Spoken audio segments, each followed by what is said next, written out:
Daily Words of God. God makes use of various trials to test whether people fear God and shun evil.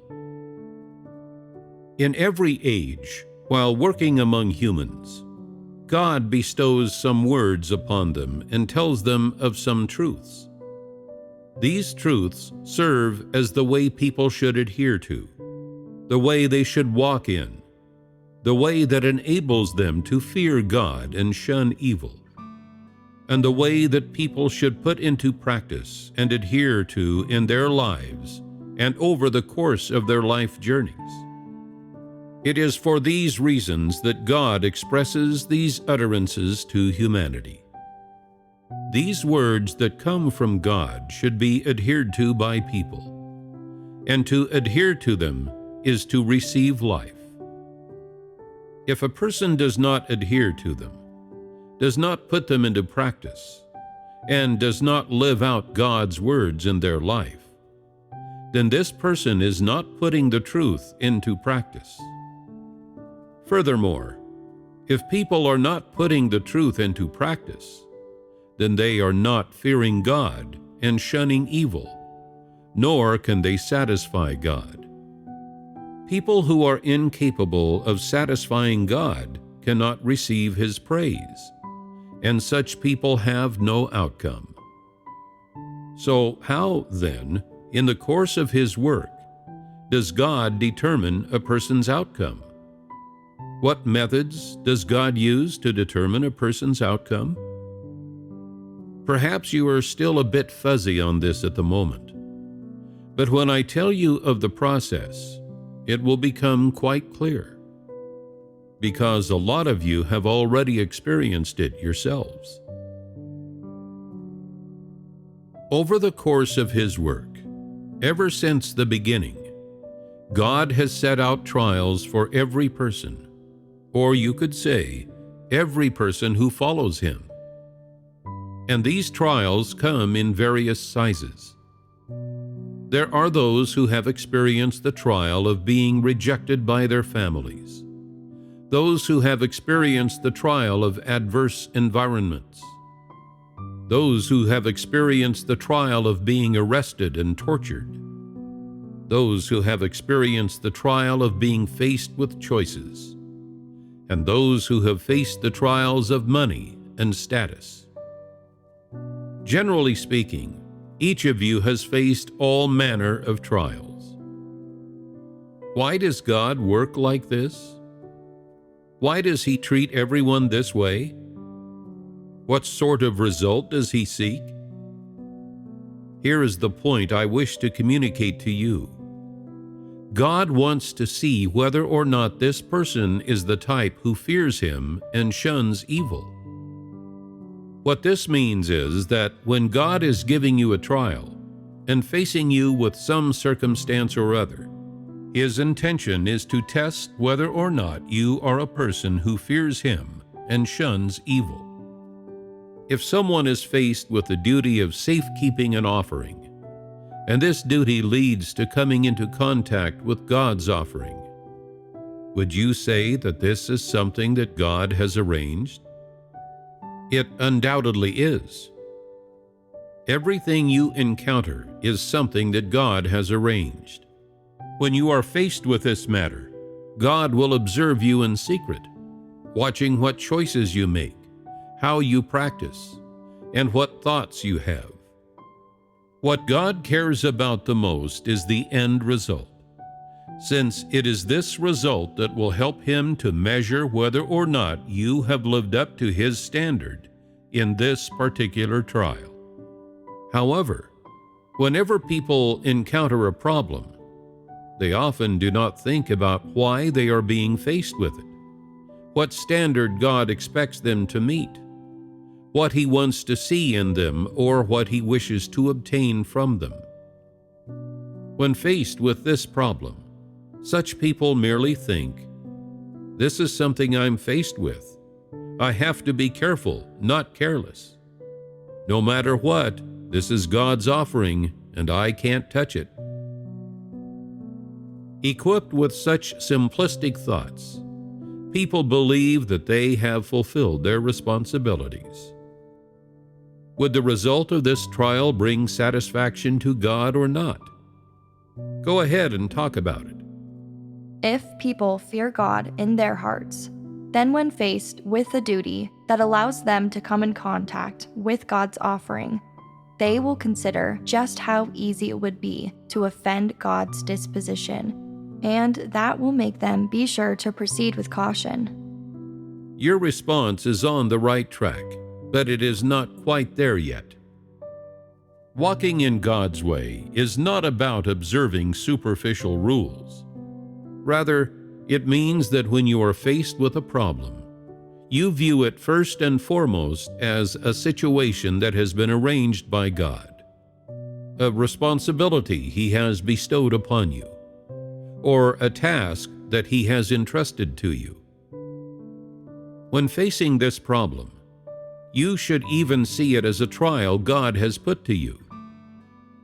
When you encounter this problem, you must have a standard in your heart, and you must think that this matter has come from God. You must think about how to deal with it in such a way that you can fulfill your responsibility while remaining loyal to God, as well as how to do it without infuriating Him or offending His disposition. A moment ago, we spoke about the safekeeping of offerings. This matter involves offerings, and it also touches upon your duty and your responsibility. You are duty-bound to this responsibility. However, when faced with this problem, is there any temptation? There is. Where does this temptation come from? This temptation comes from Satan, and it also comes from humans' evil, corrupt dispositions. Given that there is temptation, this issue involves standing the testimony that people ought to stand, which is also your responsibility and duty. Some people say, "This is such a minor matter. Is it really necessary to make such a big deal out of it?" Yes, it is. This is because in order to keep to God's way, we cannot let go of anything that happens either to us or around us. Even the little things, whether we think we should pay attention to it or not, as long as any matter is facing us, we must not let it go. All things that happen should be viewed as tests God has given us. What do you think about this way of looking at things? If you have this kind of attitude, then it confirms one fact. Deep down, you fear God and are willing to shun evil. If you have this desire to satisfy God, then what you put into practice will not be far off meeting the standard of fearing God and shunning evil. There are often those who believe that matters people do not pay much attention to and do not usually mention are but minor trifles that have nothing to do with putting the truth into practice. When faced with just such an issue, these people do not give it much thought, and then they let it slide. In actual fact, however, this matter was a lesson you should study, a lesson on how to fear God and how to shun evil. Moreover, what you should be even more concerned with is knowing what God is doing when this matter arises to face you. God is right by your side, observing your every word and action, and watching everything you do and what changes take place in your thoughts. This is God's work. Some people ask, "If that's true, then why haven't I felt it?" You have not felt it because you have not adhered to the way of fearing God and shunning evil as your primary way. You, therefore, cannot sense the subtle work God does in people, which manifests itself according to people's various thoughts and actions. You are a scatterbrain. What is a major matter? What is a minor matter? The matters that involve walking in God's way are not divided between major or minor ones. They are all a big deal. Can you accept that? We can accept it. In terms of everyday matters, there are some which people view as very major and significant, and others that are viewed as minor trifles. People often see these major matters as being very important, and they consider them to have been sent by God. However, as these major matters play out, due to people's immature stature and because of their poor caliber, people are often not up to fulfilling God's will, cannot obtain any revelations, and cannot acquire any actual knowledge that is of value. As far as minor matters are concerned, these are simply overlooked by people and left to slip away one bit at a time. As such, people have lost many opportunities to be examined before God and to be tested by Him. What does it mean if you always overlook the people, events, and objects and situations that God has arranged for you? It means that every day, and even at every moment, you are constantly renouncing God's perfection of you, as well as His leadership. Whenever God arranges a situation for you, He is watching in secret, looking upon your heart, observing your thoughts and deliberations, watching how you think, and waiting to see how you will act.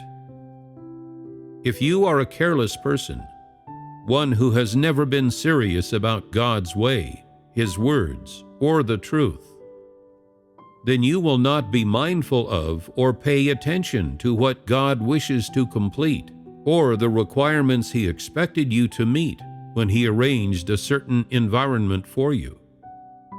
Neither will you know how the people, events, and objects that you encounter relate to the truth or God's will. After you face repeated circumstances and repeated trials like this, with God not seeing any results in you, how will He proceed? After having repeatedly faced trials, you have not magnified God in your heart, nor have you seen the circumstances God arranged for you for what they are, trials and tests from God. Instead, one after the other, you have rejected the opportunities that God bestowed upon you, letting them slip away time and time again. Is this not extreme disobedience that people exhibit? It is. Will God feel hurt because of this? He will.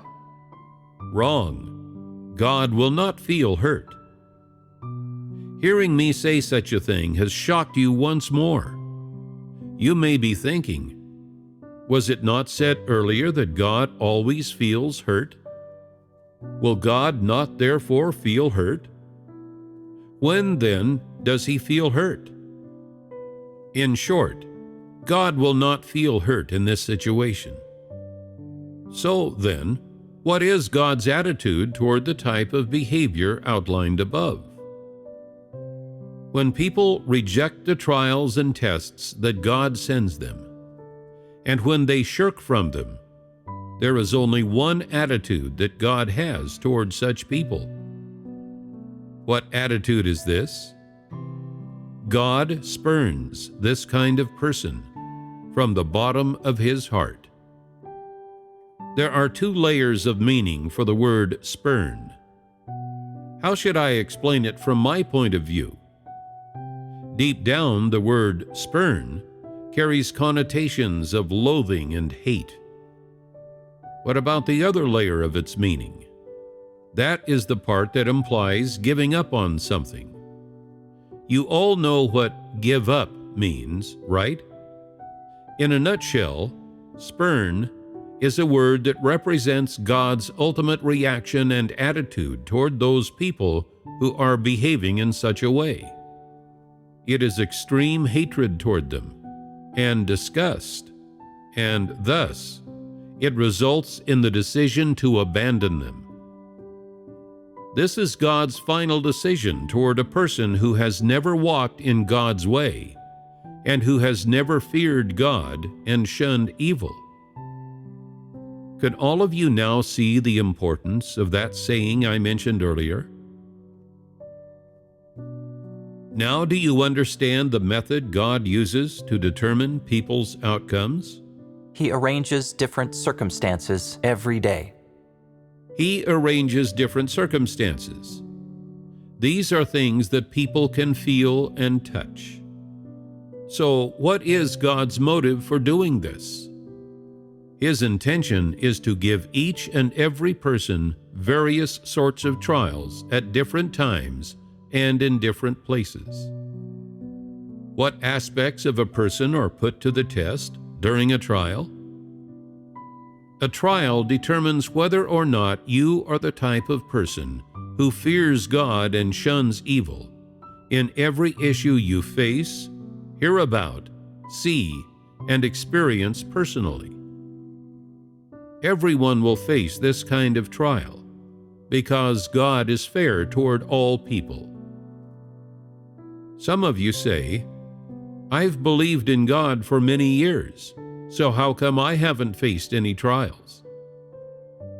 You feel that you have not yet faced any because whenever God has arranged circumstances for you, you have not taken them seriously and have not wanted to walk in God's way. Thus, you simply do not sense God's trials at all. Some people say, "I've faced a few trials, but I don't know how to practice properly.